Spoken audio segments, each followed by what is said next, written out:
Dear students, welcome to Learner's World. In this video, I'm going to talk about Guernica Did Nothing, which is why it still matters by David McCarthy, FIUGP, Semester 4, VSc Humanities and Other BA Programs, Calcutta University. Summary of Guernica Did Nothing, which is why it still matters. അപ്പോൾ ഈ ഒരു എസ്സേയിൽ പറയുന്നത് നമുക്ക് പഠിക്കാനുള്ള ഈ ഒരു ചാപ്റ്ററിൽ പറയുന്നത് ഗർണിക്ക എന്ന് പറഞ്ഞിട്ടുള്ള ഒരു പെയിൻറ്റിംഗ് ആണ് ഇവിടെ കൊടുത്തിട്ടുള്ളത്. ഇത് പിക്കാസോ ആണ് ഇത് വരച്ചിരിക്കുന്നത്. ഇതിൽ ഇതൊരു ആൻറ്റി വാർ പെയിൻറ്റിംഗ് ആണ്, അതായത് യുദ്ധത്തിനെതിരായിട്ടുള്ള പെയിൻറ്റിംഗ് ആണ്. പക്ഷേ ഇതുമൂലം യുദ്ധം അവസാനിപ്പിച്ചിട്ടോ ഫാസിസം അവസാനിപ്പിച്ചിട്ടോ ഒന്നുമില്ല. പകരമായിട്ട് ഇതിൽ നമുക്ക് കാണാൻ കഴിയും, ഇതിലെ ദൃശ്യങ്ങൾ ഒരു സ്ത്രീ കരയുന്നതായിട്ട്, ഒരു കുഞ്ഞ് മരിച്ചു കിടക്കുന്നതായിട്ട്, അതുപോലെ അതായത് ചില സൈനികരൊക്കെ ഇങ്ങനെ താഴേക്ക് വീണതായിട്ടൊക്കെ നമുക്ക് കാണാൻ കഴിയും. അപ്പോൾ ഇതിൽ യുദ്ധത്തിൻ്റെ ഭീകരത, അതായത് യുദ്ധം മൂലം, അതായത് ബോംബിടുന്നത്, അങ്ങനത്തെ ഭീകരതകളല്ല ഇതിൽ ചിത്രീകരിച്ചിരിക്കുന്നത്. അതിന് പകരമായിട്ട് യുദ്ധം മൂലം സാധാരണ ജനങ്ങൾ അനുഭവിക്കുന്ന വേദന നിറഞ്ഞിട്ടുള്ള രംഗങ്ങളാണ് ഇതിൽ കാണിച്ചിരിക്കുന്നത്.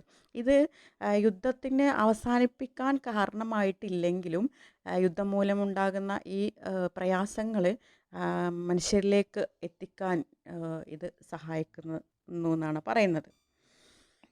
Guernica did nothing, which is why it still matters, is an essay by American art historian David McCarthy. അപ്പോൾ ഡേവിഡ് മക്കാർത്തിയാണ് ഇത് എഴുതിയിരിക്കുന്നത് ഈ എസ്സേ. അദ്ദേഹം അമേരിക്കൻ ആർട്ട് ഹിസ്റ്റോറിയൻ ആണ്. In this essay McCarthy discusses the importance of Guernica, the famous anti-war painting by Pablo Picasso. He explains that although the painting did not stop war or defeat fascism, it still remains powerful and meaningful today. അപ്പോൾ McCarthy ഇതിൽ Pablo പിക്കാസോയുടെ ഈ ഒരു ഗർണിക്ക എന്ന് പറഞ്ഞിട്ടുള്ള പെയിൻറ്റിങ്ങിൻ്റെ importance ആണ് വിശദീകരിക്കുന്നത്. ഇതൊരു ആൻറ്റിവാർ painting ആണ്, യുദ്ധത്തിനെതിരായിട്ടുള്ള ഒരു പെയിൻറ്റിംഗ് ആണ്. അദ്ദേഹം ഈ പെയിൻറ്റിങ് മൂലം വാറ് സ്റ്റോപ്പ് ചെയ്യുകയോ, അതായത് വാറില്ലാതാവുകയോ ഫാസിസത്തെ തോൽപ്പിക്കാൻ ഒന്നും കഴിഞ്ഞിട്ടില്ല. പക്ഷേ ഇതിപ്പോഴും ഇന്ന് പവർഫുള്ളായിട്ടുള്ള മീനിങ്ഫുള്ളായിട്ടുള്ള ഒരു പെയിൻറ്റിംഗ് ആണ് പിക്കാസോയുടെ ഈ ഗർണിക്ക എന്ന് പറഞ്ഞ പെയിൻറ്റിങ്.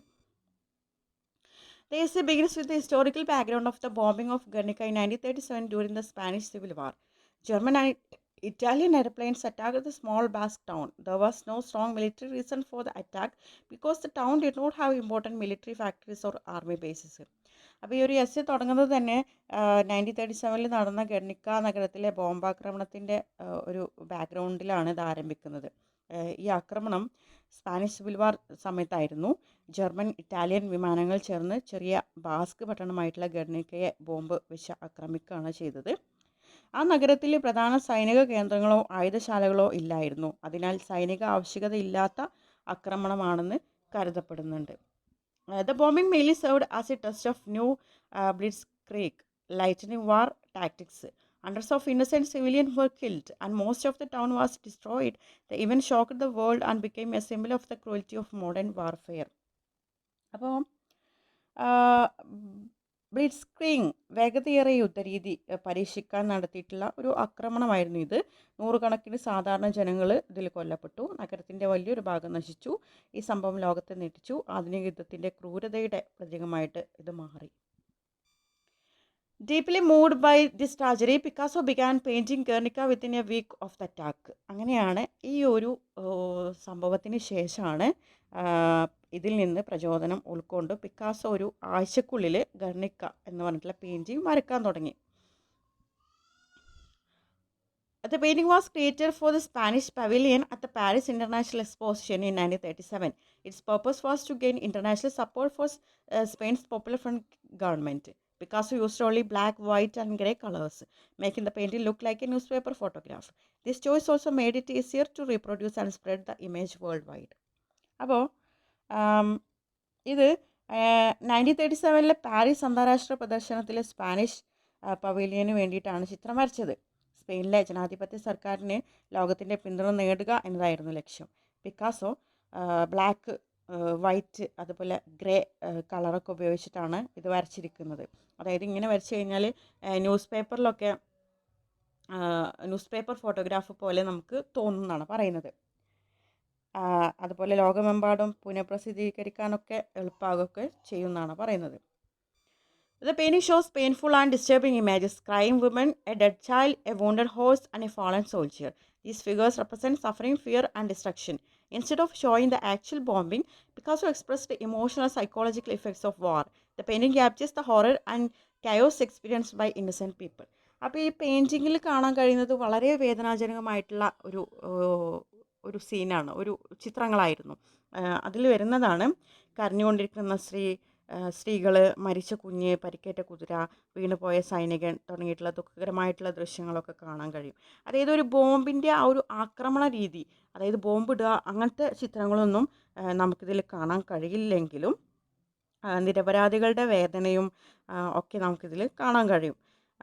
യുദ്ധത്തിൻ്റെ മാനസികവും മാനുഷികവുമായിട്ടുള്ള ആ ഒരു രംഗങ്ങൾ പിക്കാസോ ചിത്രങ്ങളിലൂടെ അവതരിപ്പിച്ചിട്ടുണ്ട്.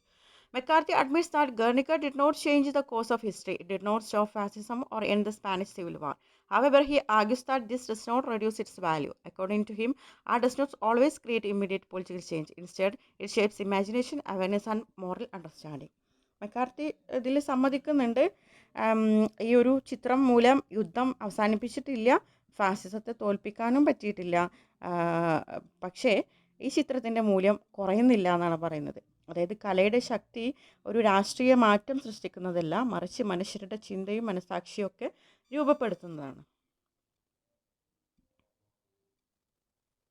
Another key point in the essay is that Guernica encourages people to question national myths and political propaganda.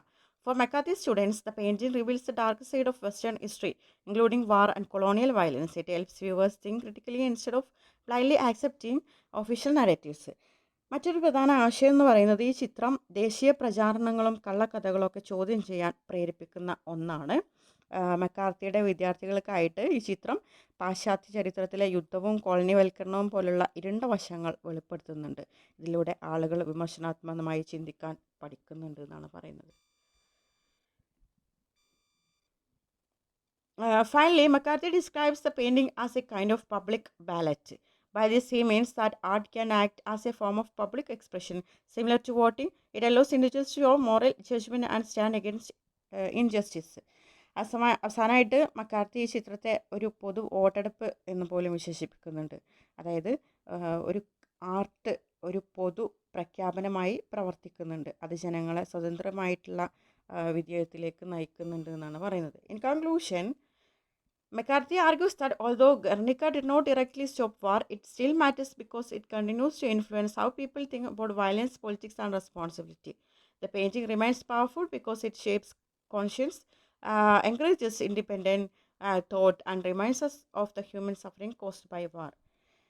ഇതിൻ്റെ ഒരു കൺക്ലൂഷൻ എന്നുള്ള നിലക്ക് മെക്കാർത്തി പറയുന്നത്, ഗർണിക്ക എന്ന് പറയുന്നത് ആ ഒരു പെയിൻറ്റിങ് യുദ്ധം നിർത്തിയില്ലെങ്കിലും ഫാസിസത്തെ തോൽപ്പിക്കാൻ പറ്റിയില്ലെങ്കിലും ഈ ഒരു പെയിൻറ്റിങ് ഇന്നും പ്രസക്തമാണ്. ഇതിൻ്റെ വാല്യൂ, ഇതിൻ്റെ മൂല്യം നഷ്ടപ്പെട്ടിട്ടില്ല. കാരണം അത് മനുഷ്യരുടെ ചിന്തയെയും മനസാക്ഷിയെയും ഒക്കെ സ്വാധീനിക്കുന്നുണ്ട്. യുദ്ധത്തിൻ്റെ ആ ഒരു ക്രൂരമായിട്ടുള്ള അവസ്ഥ നമ്മെ ഓർമ്മിപ്പിക്കുകയും നമ്മളെ ആ ഒരു ഹ്യൂമൻ സഫറിങ്, യുദ്ധം മൂലം ഉണ്ടാകുന്ന ആ ഒരു മനുഷ്യരുടെ വേദന നമ്മൾ ഓർമ്മിപ്പിക്കാനൊക്കെ ഇത് ഹെൽപ്പ് ചെയ്യുന്ന ഒരു ചിത്രമാണെന്നാണ് പറയുന്നത്. Okay, thank you.